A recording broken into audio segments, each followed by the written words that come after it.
Hi friends, அனைவருக்கும் வணக்கம். Welcome to our channel MS target TNPC. இன்றைக்கி என்ன பார்க்க போகிறோன்னா 6th ஓல்டு புக் தமிழில் இயல் 5 தான் பார்க்க போகிறோம். சித்தர் பாடல். தென் அதில் என்னென்ன இருக்குதுன்னு பார்க்கலாம்.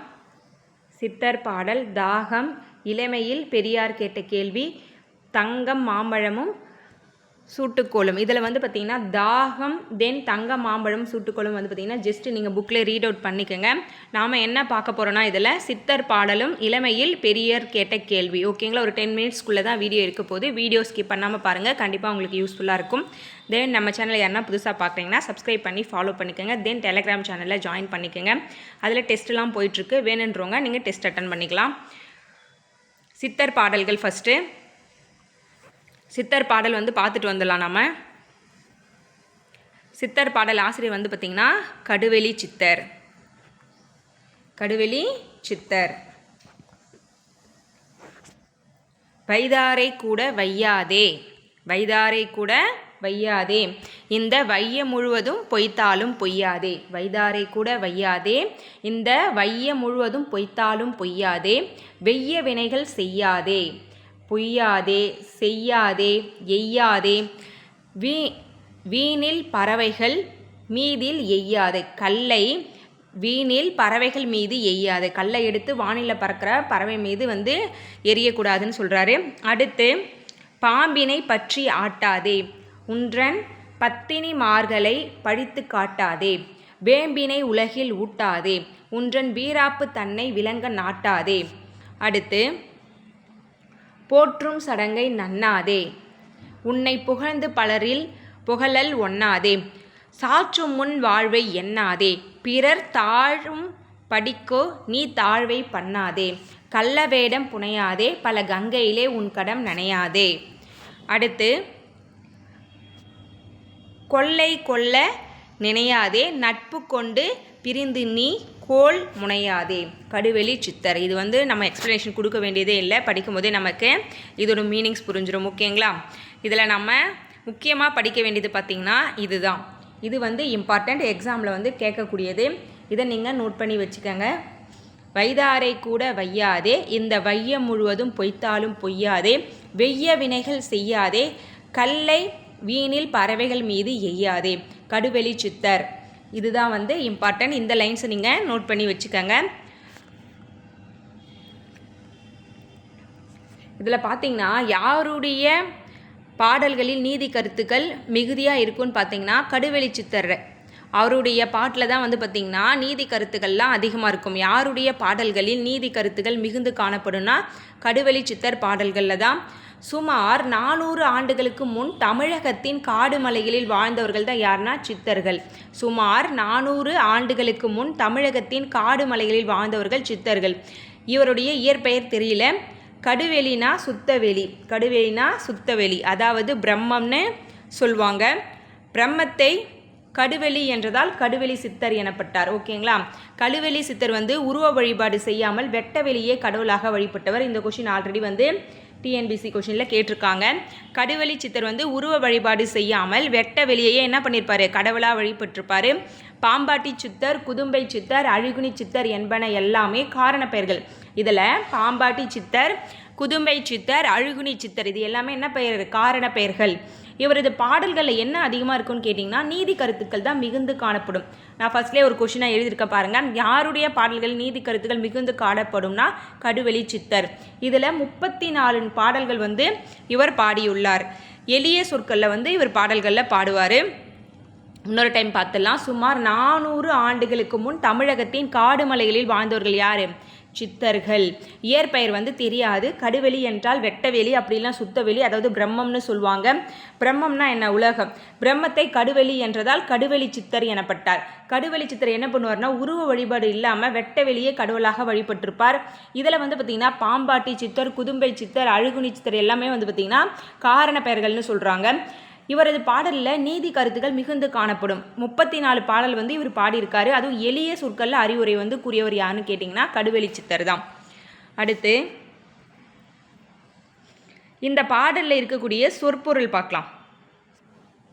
வெய்ய வினைனா துன்பம் தரும் செய்யலை செய்யக்கூடாதுன்னு சொல்கிறாரு. வேம்புனா கசப்பான சொற்களை பேசக்கூடாது. வீராப்பு இருமாப்பு. பலரில் அது எப்படி பிரித்து எழுதலாம்? பலர் ப்ளஸ் இல், பலருடைய வீடுகள். புகழ் ஒண்ணாதே அப்படின்னா சொல்லாத, பிறர் புகழ் வந்து பேசிகிட்டே இருக்காது. சாற்றும்னா புகழ்ச்சியாக பேசுவது.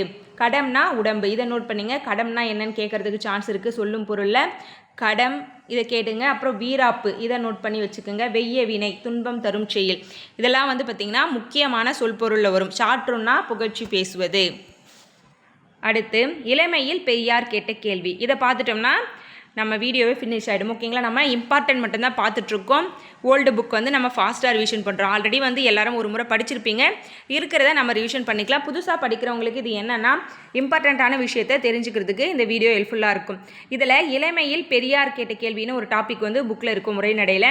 இவருடைய காலம் பார்த்திங்கன்னா 17/9/1879, 24/12/1973. அவர் பிறந்த டேட் வந்து பார்த்திங்கன்னா 17/9/1879. இறந்த டேட் 24/12/1973. பெரியாரின் இயற்பெயர் கேட்டிங்கன்னா ராமசுவாமி. பெரியாரின் இயற்பெயர் ராமசாமி. அவருடைய பெற்றோர் வந்து வேங்கடப்பர் சின்னத்தாய். வேங்கடப்பர் சின்னத்தாய். இவர் பிறந்த ஊர் பார்த்திங்கன்னா ஈரோடு. பிறந்த ஊர் வந்து ஈரோடு. காலம் வந்து இப்போ தான் பார்த்தோம் 17/9/1879, 24/12/1973. பெரியார் வந்து பார்த்திங்கன்னா சாதி ஏற்றத்தாழ்வுகளையும் மத வேறுபாட்டையும் அகற்றுவதற்காக ஏற்படுத்திய சங்கம் தான் பகுத்தறிவாளர் சங்கம். பகுத்தறிவாளர் சங்கத்தை ஏற்படுத்தியவர்னு ஃபஸ்ட்டு கொஷின் கேட்பாங்க. அப்படி கேட்டாங்கன்னா பெரியார்னு நோட் பண்ணணும். ஓகேங்களா?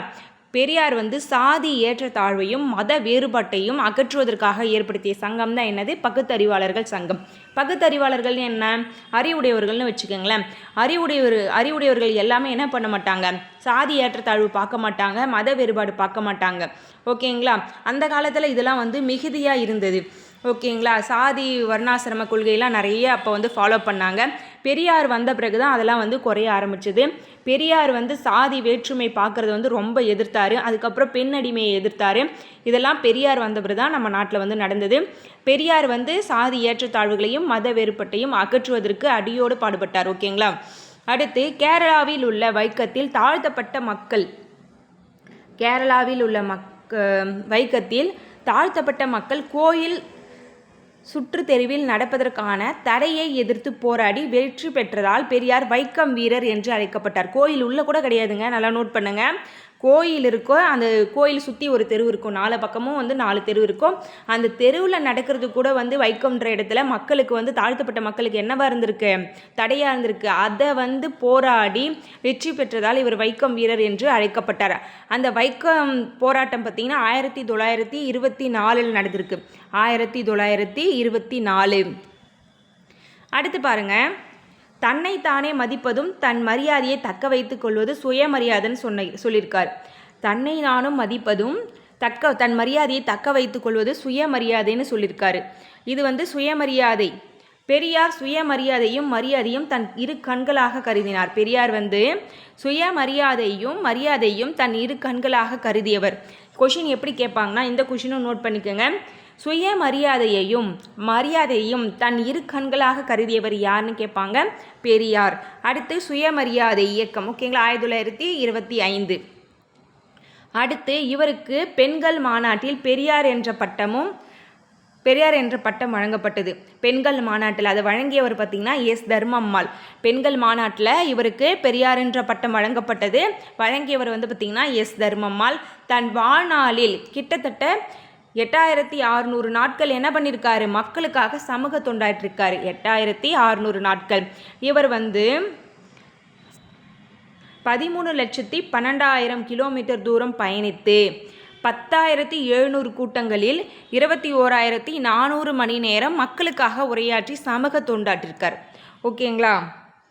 13,12,000. ஓகேங்களா? 13,12,000 கிலோமீட்டர் தூரம் பயணித்து 10,700 கூட்டங்களை பங்கேற்று 21,400 மணி நேரம் மக்களுக்காக உரையாற்றி இருக்கார். அடுத்து பெரியாருக்கு சமூக சீர்திருத்த செயல்பாடுகளுக்காக ஐக்கிய நாடுகள் சபை என்ன பண்ணியிருக்காங்கன்னா யுனெஸ்கோ விருது வந்து கொடுத்துருக்காங்க. எப்போ கொடுத்துருக்காங்கன்னா 1970. 1970 ஐக்கிய நாடுகள் சபை வந்து பெரியாருக்கு சமூக சீர்திருத்த செயல்பாடுகளுக்காக யுனெஸ்கோ விருது வந்து வழங்கியிருக்காங்க. நடுவண் அரசு பெரியாரின் அஞ்சல் தலை வெளியீட்டு ஆண்டு. நடுவண் அரசு வந்து பார்த்திங்கன்னா பெரியாருக்கு வந்து அஞ்சல் தலையை வெளியிட்டிருக்காங்க. எப்போ வெளியிட்டிருக்காங்கன்னா 1978. 1978 வந்து பார்த்திங்கன்னா நடுவண் அரசுனா மத்திய அரசு, ஒன்றிய அரசு எல்லாமே ஒன்று. அவங்க அஞ்சல் தலை வந்து 1978 வெளியிட்டிருக்காங்க. ஐக்கிய நாடுகள் சபை வந்து யுனெஸ்கோ விருது கொடுத்துருக்காங்க. அது வந்து 1970. இந்த ஆண்டுகள்லாம் வந்து ரொம்ப முக்கியம். ஓகேங்களா? அப்புறம் பெரியார் என்ற பட்டம் வந்து பெண்கள் மாநாட்டில் வழங்கப்பட்டது. கொடுத்தவர் வந்து எஸ் தர்மம்மாள். அதுக்கப்புறம் வைக்கம் வீரர் பட்டம், சுயமரியாதை இயக்கம், இதெல்லாம் நோட் பண்ணி வச்சுக்கோங்க. அறிவு என்பது வளர்ந்து கொண்டே இருக்கும், எனவே புதியவற்றை ஏற்க வேண்டும்.